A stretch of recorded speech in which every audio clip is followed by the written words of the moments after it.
ইরানি cruise মিসাইলে target America. কল্পনা নয়, বাস্তবে আমেরিকার দিকে ছুটতে পারে ইরানি মিসাইল। ধরুন, সমুদ্র থেকে একের পর এক বিধ্বংসী ক্রুজ মিসাইল ছুটে যাচ্ছে বিশ্বের সবচেয়ে শক্তিশালী দেশ আমেরিকার শহরগুলোর দিকে। ওয়াশিংটন, নিউ ইয়র্ক, বিলাসী আলোয় ভরা শহরগুলো মুহূর্তে অন্ধকারে ডুবে যাচ্ছে।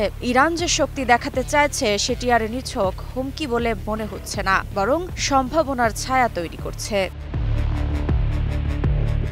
সম্প্রতি ইরানের দাবি, ইউরোপ ইতোমধ্যে তাদের হাতের মুঠোয়। ইরানের সংসদের জাতীয় নিরাপত্তা কমিশনের সদস্য আমির হায়াত মোকাদ্দাম সোজা ভাষায় জানিয়েছেন, আমরা যুদ্ধজাহাজ নিয়ে আমেরিকার উপকূলের 2000 কিলোমিটারের মধ্যে চলে যেতে পারি। সেখান থেকেই ছোড়া সম্ভব ওয়াশিংটন বা নিউ ইয়র্কের দিকে মিসাইল। শুধু তাই নয়, ইউরোপের প্রতিটি দেশ ইরানের ক্ষেপণাস্ত্র রেঞ্জের ভেতরে চলে এসেছে, এমনটাও দাবি তার।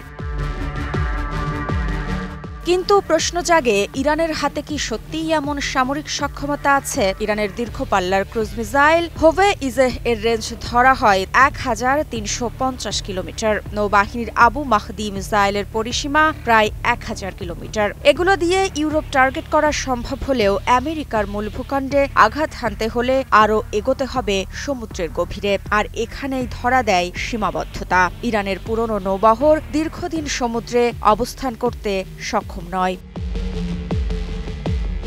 2021 সালে ইরানি যুদ্ধজাহাজ মাকরান ও শাহান্দ আটলান্টিক পর্যন্ত গিয়েছিল, কিন্তু সেটি ছিল ব্যতিক্রম, নিয়মিত সক্ষমতা নয়। তাই আমেরিকার উপকূল ঘেঁষে যুদ্ধজাহাজ নিয়ে যাওয়া ইরানের জন্য এখনও এক প্রকার দুঃসাহসী কল্পনা। তাহলে এই ঘোষণার মানে কি? আসলে এটা নিছক ভয় দেখানো নয়, বরং বার্তা ইউরোপ ও আমেরিকাকে রাজনৈতিক চাপের মধ্যে রাখা। ঠিক তখনই ইউকে, ফ্রান্স, জার্মানি হুঁশিয়ারি দিয়েছে, আগস্টের মধ্যেই যদি ইরান নিউক্লিয়ার আলোচনায় না ফেরে তবে তারা জাতিসংঘে স্ন্যাপব্যাক প্রক্রিয়া চালু করবে, অর্থাৎ ইরানের ওপর ফের কঠোর নিষেধাজ্ঞা আসবে।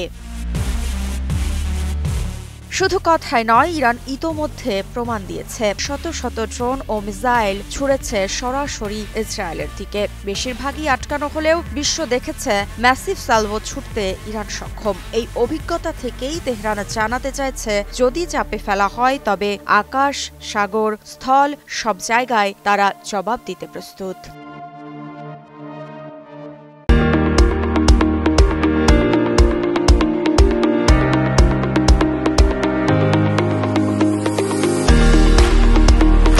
মোকাদ্দমের বক্তব্য হয়তো পুরোপুরি বাস্তবসম্মত নয়, তবে এর ভেতরে লুকিয়ে আছে স্পষ্ট রাজনৈতিক বার্তা। আমেরিকা যদি দূর থেকে নিরাপদে থাকে ভেবে নিশ্চিত হয়, তবে সেটা ভুল। আর ইউরোপ, যেখানে প্রতিটি শহর ইরানি মিসাইলের রেঞ্জে, তাদের জন্য এই হুমকি নিছক রাজনৈতিক খেলা নয়, বরং নিরাপত্তার আতঙ্ক। শেষ পর্যন্ত ইরানের সমুদ্র থেকে আমেরিকার দিকে মিসাইল ছোড়ার ধারণা বাস্তবে এখনও অনেকটা অসম্ভব। কিন্তু শক্তির রাজনীতিতে বাস্তব আর কল্পনার সীমারেখা খুব পাতলা। আজ যা অতিরঞ্জিত মনে হয়, আগামীকাল সেটাই হয়তো কঠিন বাস্তবতায় রূপ নেবে।